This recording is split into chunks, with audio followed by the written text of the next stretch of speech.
Good morning, afternoon, evening, everybody. Hope y'all are doing well. We're just gonna run down some news from the world as y'all watch Earthquake 3D go around. Would y'all like to know that more than 100 million Americans' data leaked? Let's check and make sure the volume is on here. More than 100 million Americans' data leaked in a massive data breach.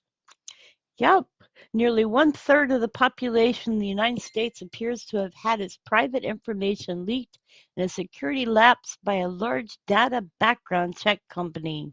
The firm MC2 Data left approximately 2.2 terabytes of information easily accessible on an open web without so much as a password protection, according to cybersecurity researchers who uncovered the breach. MC2 Data, they noted, owns multiple background check sites, including PrivateRecords.net, Private Reports, People Searcher, The People Searchers, and People Search USA. This stunning privacy lapse comes amid a summer of catastrophic leaks, including July's Independence Day Rock U-24, which exposed an astonishing 10 billion passwords to cybercriminals, and a massive breach of U.S. Social Security numbers. What was likely to be human error exposed 106 million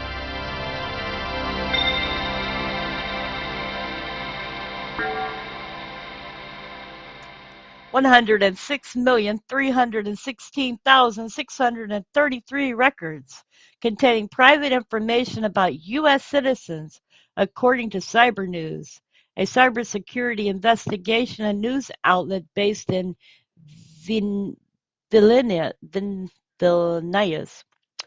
Lithuania. Cyber News, Paulina Akunite, opined that the incident raises serious concerns about privacy and safety. People and organizations needing background checks have also been exposed as the data of 2,213,873 users who subscribe to MC2 data services also leaked. The kind of personal data included in the breach, she noted, spanned everything from names and emails to more serious and private data like encrypted passwords, partial payment information, property records, and legal records. The security site also noted it had reached out to MC2 Data for a comment, but a response has yet to be received. One of Cyber News security researchers, however, noted that these types of issues has plagued the background check industry for years. Background checking services have also been problematic as cybercriminals would often be able to purchase their services to gather data on their victims. While background check services keep trying to prevent such cases, they haven't been able to stop such use of their services completely. Such a leak is a goldmine for cybercriminals as it eases access and reduces risk for them, allowing them to misuse these detailed reports more effectively. In other news, a mysterious radio signal from 8 billion years ago has just reached Earth. Ooh, makes you wonder. There might be aliens out there. Astronomers have uncovered something pretty remarkable emerged from the depths of space after detecting a powerful series of radio waves. What makes them truly astonishing is these radio waves have been traveling through space for a total of 8 billion years, and it could help experts to gain a better understanding of one of Earth's greatest mysteries in the universe. The signal, known as FRB 2022-0610A, is made up of dazzling radio wave flashes that just last milliseconds at a time. It is one of the most distant ever recorded, and no one knows for sure where these bursts of energy come from, or indeed who might be sending them. The strength of the newly observed signal is truly staggering, and with FRB 2022-0610A emitting the same amount of energy that our sun produces in 30 years in the space of just a few milliseconds. Experts involved in the new research, published in the journal Science, have speculated that signals such as this one could be linked to the remains of exploding stars known as magnetars. These signals could theoretically help astronomers to put together a more comprehensive understanding of the universe, given that the weight of the normal matter out there doesn't add up to what experts theorize there should be. One of the people involved in the research is astronomer Dr. Stuart Ryder from Macquarie University in Australia. He said FRBs are common and hold great promise. We could use them to create a new map of the universe's structure and answer big questions about cosmology. In the next piece of news, scientists warn of possible volcano eruption in the Philippines. Manila, the Philippines State Seismology Agency, issued a warning on Sunday morning regarding a possible eruption of Mount Canloan in central Philippines, reported German newspaper. The volcano has emitted about 10,449 tons of sulfur dioxide and recorded 55 volcanic earthquakes in the past 24 hours, it said. The Philippine Institute of Volcanology and Seismology said that a heightened alert remains in effect for Mount Canloan, with an elevation of 2,465 meters.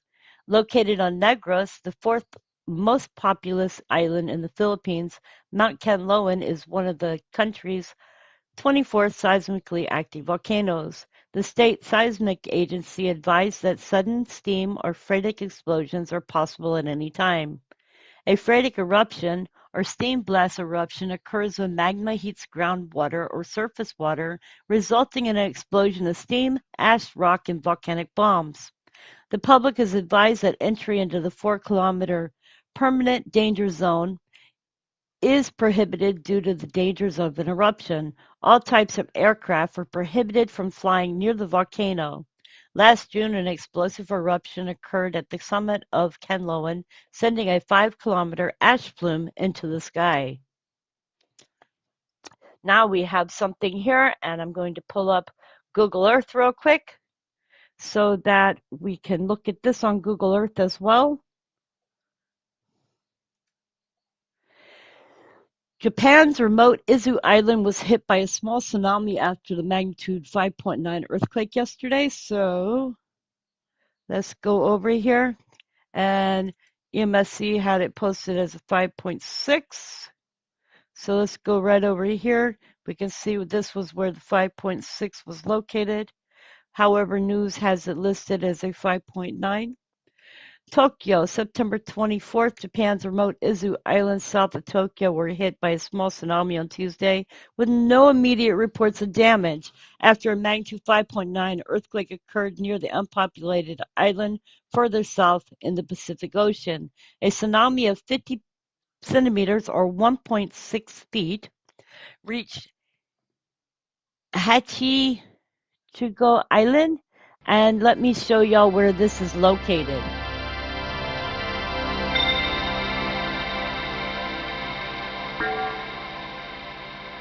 So we're going to go and I'm going to show y'all where this island is located. This is the island over here.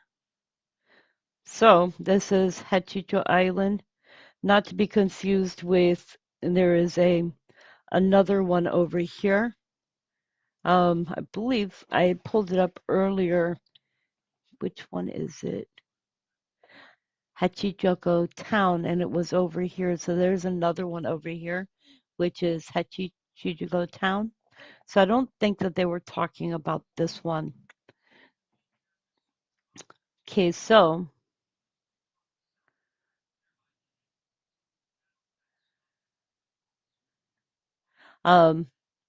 one of the Izu Islands. So it did say it hit one of the Izu Islands. So I don't know whether they were talking about this one or if they were talking about this one. So it could have been the other one or this one. About 40 minutes after the earthquake, according to the Japan Meteorological Agency. No damage from the tsunami or the earthquake has been confirmed, public broadcaster NHK reported. The meteorological agency previously said residents of Izu and Agaswara Islands, and let's see where Agaswara Island is. So we're going to put this in here, and we'll see where Agaswara Island is.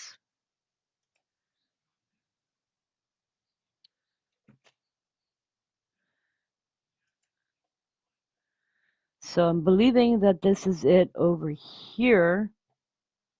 This shows, that doesn't show that, so this was a 5.9 here. So I did find it earlier today. Let me see if I can find anything else closer. Because there's another island, which is Torishima Island, which is about 370 miles south um, of Tokyo. So let's see if I can find that one instead, which is here. So this was Torishima, which is here. And this one is a volcano. This is Torishima, but this is the Torishima. So anyways, it says no damage from the tsunami or earthquake has been confirmed. The meteorological agency previously said residents in Izu and Ogasawara Islands must prepare for a tsunami as high as 1 millimeter or 3.3 feet hitting the coast. No major tremor was observed since the earthquake occurred undersea near the unpopulated Torishima Island, about 600 kilometers or 370 miles south of Tokyo. The Izu Islands, along the even more remote Ogasawara Islands further south, have about a dozen inhabited islands and combined population of about 24,000 as of last year, according to the Tokyo Metropolitan Government, which covers the regions. In the next news, the U.S. is sending troops to the Middle East. Oh, I just closed the wrong one. Give me a second. Huh. I always do that. Okay. Okay. Um, the Defense Department plans to send a few dozen U.S. troops to the Middle East in the next coming days to help Americans flee the region, bracing for significant escalation in the simmering conflict between Israel and the Iranian-backed militant group Hezbollah in Lebanon. According to three defense officials, the U.S. forces will add to roughly 40,000 troops already in the region, a presence that has grown as the war between Israel and Hamas has continued and the tensions with Hezbollah intensified. The new troops will have a different mission, the official said, specifically to be on standby. The fighting between Israel and Hezbollah threatens Americans and evacuations are needed. The Pentagon Press Secretary and Major General Pat Ryder said Monday that the U.S. was sending a small number of additional forces to augment the forces that are already in the region. He declined to identify how many additional troops are already in the region, and he declined to identify how many troops would be deployed, why or where, citing operational security. Biden administration officials are concerned about the lack of understanding about what Israel's plans are when it comes to conflict with Hezbollah, an issue that has also arisen at times during Israel's war against Hamas. So, anyways, we have one more piece of news. Let me see if I can find where I stuck it. We are going to pull up Wendy here. First, we're going to pull up weather.gov.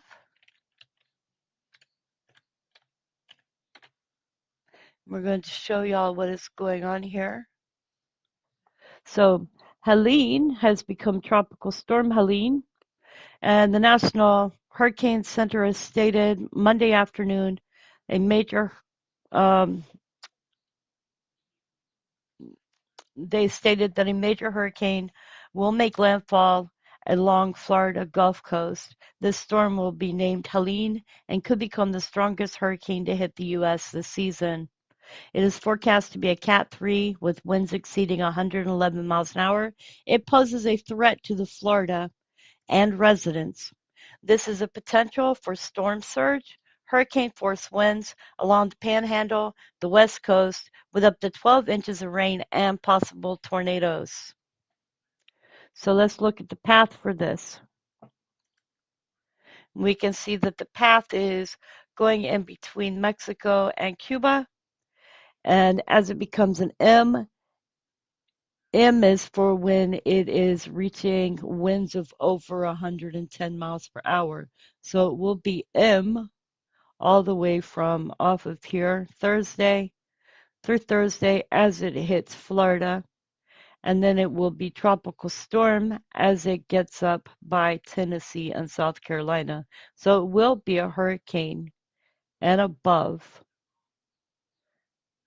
as it is entering Georgia, just so people do take precaution. And let's take a look at something else here so we can see the areas that will be affected.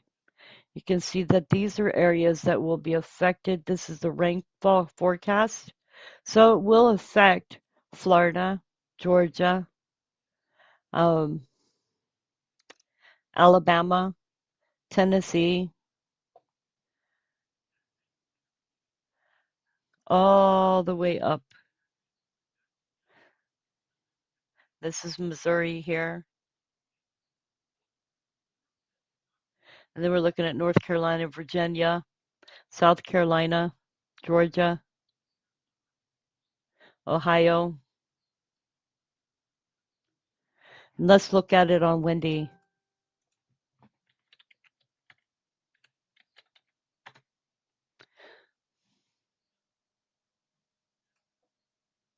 So we can see where it's at right now. This is where it is right now. Okay. We can see that as of right now, we are looking at a tropical storm Helene with wind speeds of 45 miles an hour. So this is tropical storm Helene right here. So I'm going to back out a little bit so we can see the path of it. We can watch all the other convections that are going on. So we can see exactly where this is going. Let me come in just a little bit.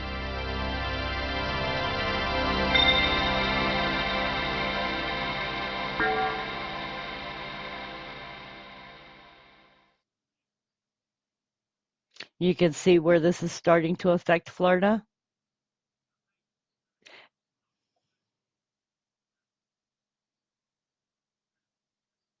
And this looks like it took more into Georgia here.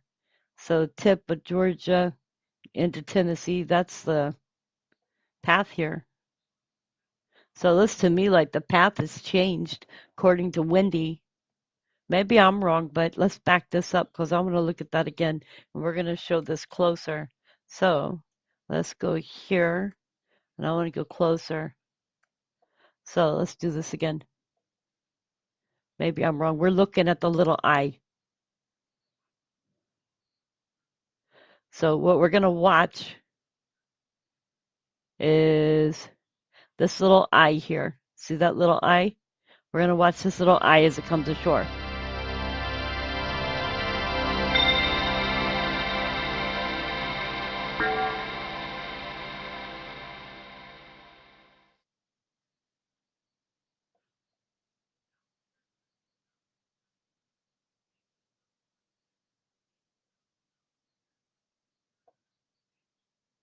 There we go. Yeah, it's going that way. Okay. Huh. I thought it went over this way. Whew. And then we got all of this going on out here. Looks like we got another storm out here.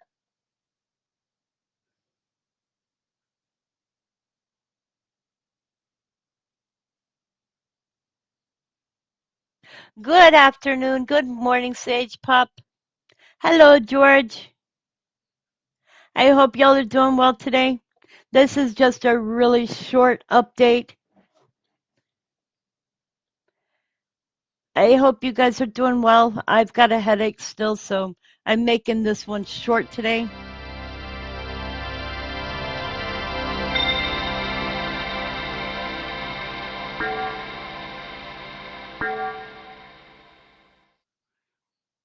It looks like they're gonna have a nice storm up here too.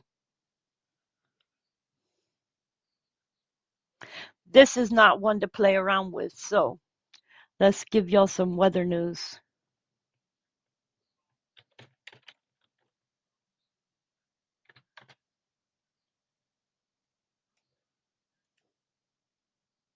So Helene is expected to be a large storm, okay? If conditions are set just right when the storm is developing, it can determine its fate once it goes on to become a hurricane. The size of the storm is just as important as the intensity.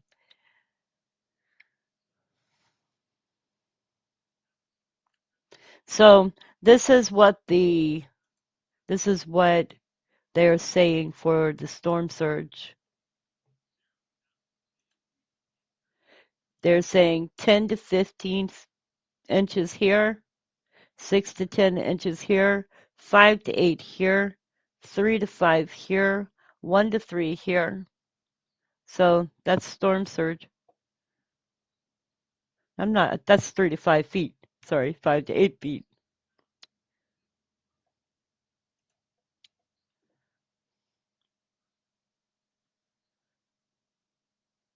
Tropical storm force winds will be 20% as it is arriving.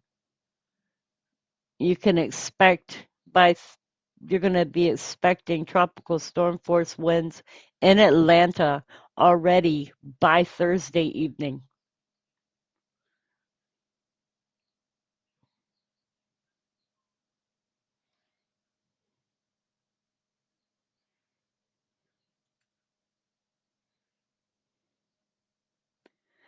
And let me see,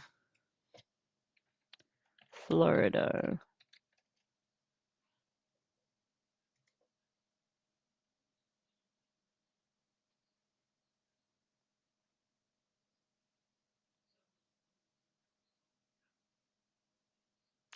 Yeah, airlines have already issued travel alerts as the storm has headed for Florida. So airlines, currently known as potential tropical storm 9. This is before tropical storm 9 was thought about. The storm is currently traveling at 8 miles per hour, but is expected to pick up speed on Wednesday and Thursday, strengthening rapidly as it passes over unusually warm Gulf of Mexico before ramming into Florida's west coast later this week as Hurricane Helene. The National Hurricane Center, part of the National Oceanic Administration, NOAA, typically issues a watch 48 hours for the anticipated first occurrence of tropical storm force winds. Strengthening is expected during the next few days, and the system is forecast to be a hurricane on Wednesday and continue strengthening on Thursday.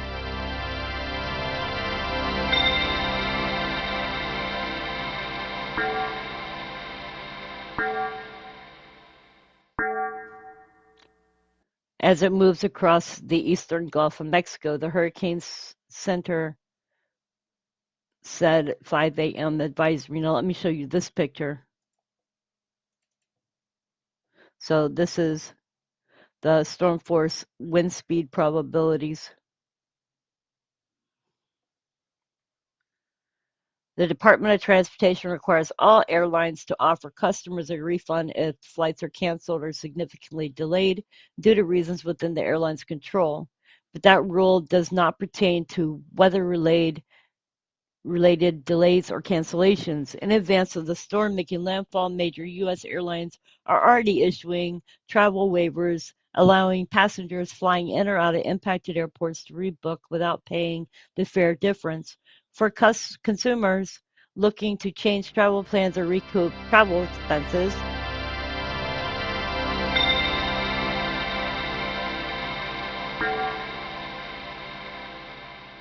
much will depend upon the airline itinerary and, in some cases, whether travel insurance policy was purchased.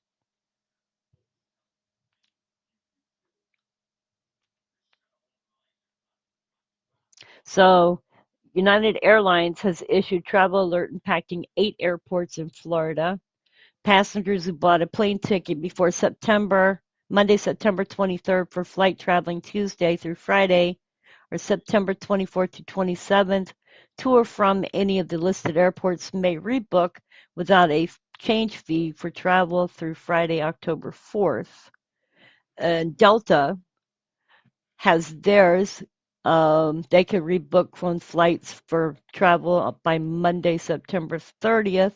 JetBlue can rebook flights leaving no later than Wednesday, October 2nd. Southwest Airlines um, had two weeks to rebook their flights at no charge. And Frontier Airlines has a travel alert for passengers flying in and out of Cancun on Wednesday and Thursday, September 25th and 26th.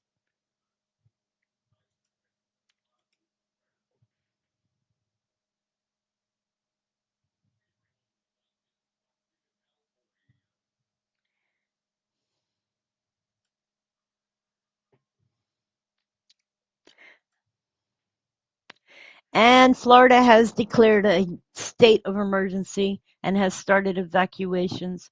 A state of emergency has been declared in Florida, where evacuations are underway as Tropical Storm Helene strengthens. Residents in the storm's potential path have been told to prepare for up to a week without electricity. Now is the time to make an emergency plan, Governor Ron DeSantis said at a press conference on Tuesday. The storm, which is still taking shape, could become the strongest hurricane to hit the United States this season. Helene is likely to be a hurricane in the Gulf of Mexico by Wednesday. Forecasts are rapidly intensifying, coming ashore as a Category 3 storm with sustained winds exceeding 111 miles per hour. Florida Governor Ron DeSantis expanded a state of emergency on Tuesday to 61 counties ahead of the storm. Helene is expected to make landfall near Big Bend region of Florida's Panhandle, but could shift course over the coming days. In the past, major hurricanes containing maximum sustained wind speeds of at least 111 miles per hour have developed in similar. Wow. Florida is preparing.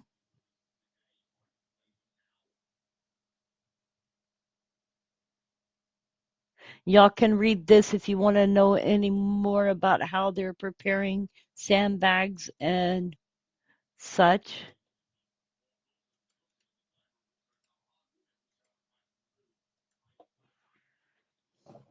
Okay, you guys, I hope y'all have enjoyed the update. I am going to go lie down and try to get rid of my headache. I appreciate you having been here on my live stream today.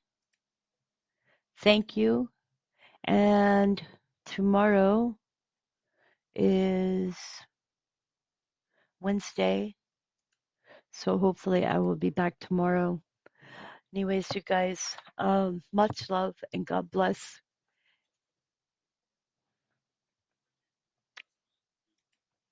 And I hope I didn't miss anything today. Um, George, thank you for being here today. Sage Pup, thank you for being here. Yeah, it's got to be the weather. And then on top of that, I have a little bit of a fever today. I don't know. I woke up with a headache, just not feeling good. I had a headache yesterday morning and then it went away. But just today, I'm just not feeling good. And it's probably because I've been going through all kinds of stress. Anyways, you guys, I love you, and I will see y'all tomorrow. Thank you, thank you, thank you for being here. Please remember to like the stream, share the video. Much love.